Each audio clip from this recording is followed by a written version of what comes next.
Welcome back, everyone. We're going to be looking right now at the second type of induction, which is about using this property of charge separation and then coupling it with grounding to make an overall charge that isn't neutral. So remember when we last looked at this, we were looking at the body that's going to be influenced as having one side being a net positive and one side being net negative. But as soon as you leave that system and as soon as that positive rod is taken away, those electrons are just going to neutralize once again. And I want to kind of shed a little bit of light here on something that I didn't mention in the last video, but is worth noting, is that each charge is on the very edge of the circle. They're going to be trying to stay as far away as possible from each other because remember, each charge is going to be is going to have some force of repulsion between them as well. It's going to be a lot smaller, of course, but it's still there. So each electron is going to kind of move towards the outside. If this was a conductor, which it is, because pith balls are coated in this like metal type of substance, making it a conductor. But what we're going to be talking more about today is using grounding in order to keep it a certain charge and not make it equal neutral after that charge is gone. So when this charge is removed, we want it to stay a charge. We don't want it to go back to neutral. So let's take, for example, a negatively charged rod, and it's going to be brought near this knob of an electroscope. And this electroscope is going to be able to have, I don't know why it's not like shown in this diagram, but it has like these leaves, and those leaves have the ability to move around when the electrons go to them. So when you look at an electroscope, you're going to see that whoa, what is happening? Woo.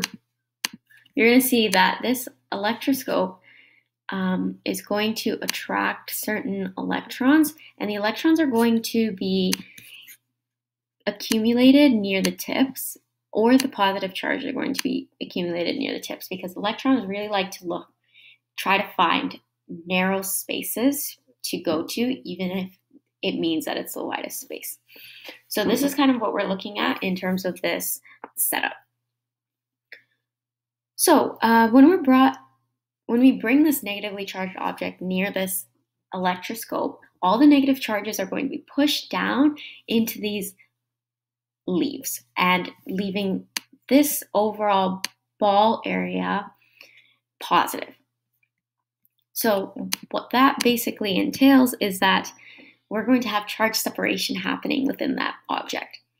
But what we want is this to not become neutral after we remove that rod. So what we're going to do is we're going to ground it. And what grounding does is basically it removes the excess electrons or gives electrons so that it leaves the body with an overall charge. So if we ground the electroscope, let's say with my finger or with a wire, the electrons are induced to flow away.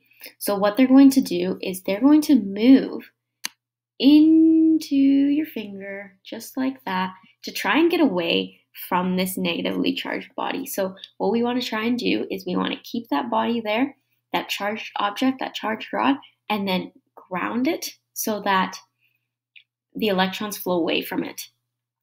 Then what you want to do is you want to remove that ground as soon as possible so that the electrons don't have a way to flow back in once you remove that rod. So overall, these electrons will be gone. They won't be there anymore. And what you're going to be seeing is a net positive charge on that body because there's a deficit of electrons. They got them all removed. They put them into the ground or into your own system. So when this happens, we want to note that induction with grounding causes the object to become the opposite charge of the device that's being brought. So the rod is negative and the electroscope is positive.